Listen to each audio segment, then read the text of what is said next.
Hello mga kaibigan, mga kapatid. Nakakatuwa naman na pagnilayan yung mga napakagandang punto na ipinapaabot sa atin ng ating mga pagbasa araw-araw. Maraming salamat sa inyong pakikiisa, sa paglalakbay, sa pagsunod sa mga pagninilay na ito. Ang aking dalangin palagi ay maging mabunga ang inyong mga pagninilay gamit ang salita ng Diyos. Alam natin na ang salita ng Diyos ay siyang paraan na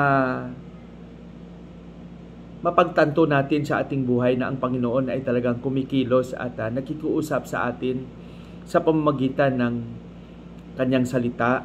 At ang salita na ito ay siyang nagbibigay din ng lakas at buhay sa atin, lalong-lalo na sa ating pagiging Kristiyano, sa ating tagasunod ni Kristo.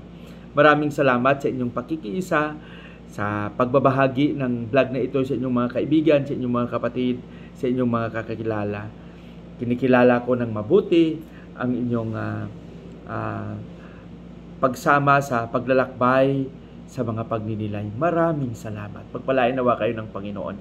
Sa araw na ito mga kaibigan, nasa ika-10 araw na tayo sa bagong taon, sa buwan ng Enero, 2024, araw ng Miyerkules.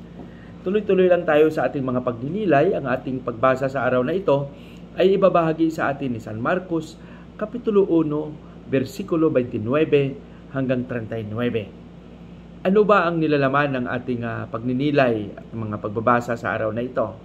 Dito napapansin natin na si Jesus, habang paalis na siya sa sinaguga, alam nyo, buhay talaga ni Jesus yung pagpasok sa sinaguga kasi Hudyo siya. At faithful siya na sumusunod sa mga kautusan ng kanyang pagiging Hudyo. No? At pumapasok siya doon upang magpahayag ng magandang balita ng paghahari ng kanyang ama. At dito sa kanyang patuloy na pakikisalamuha sa tao, hindi maiwasan na marami ang pupunta sa kanya. No? Kumbaga, dinudumog siya ng mga tao. Dinudumog siya kasi gusto nilang makinig, no? Sa mga sinasabi ni Jesus. Si Jesus ay isang propeta, isang tao, isang Diyos na nagkatawang tao na palakwento. No? At ang nilalaman ng kanyang kwento ay yung mga kwento na nagbibigay lakas, nagbibigay pag-asa, inspirasyon sa bawat tao, lalong-lalo na sa mga makarinig nito. At hindi rin natin maiwasan na sa kanyang patuloy na pakikisalamuha sa mga tao ay talagang ang nararamdaman ng mga tao ay namangha sila, nagkaroon sila ng kagalakan, at higit sa lahat nagkaroon sila ng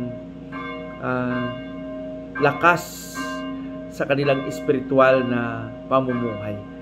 At hindi rin maiwasan na iilan sa mga lumalapit sa kanya ay ang mga taong may daladalang mga sakit. At kung mapansin ito ni Jesus ay talagang binibigyan niya ito ng kahalagahan. Kaya pinagaling niya ang lahat ng mga may sakit na lumalapit sa kanya. Napakagandang pagnilayan natin ito.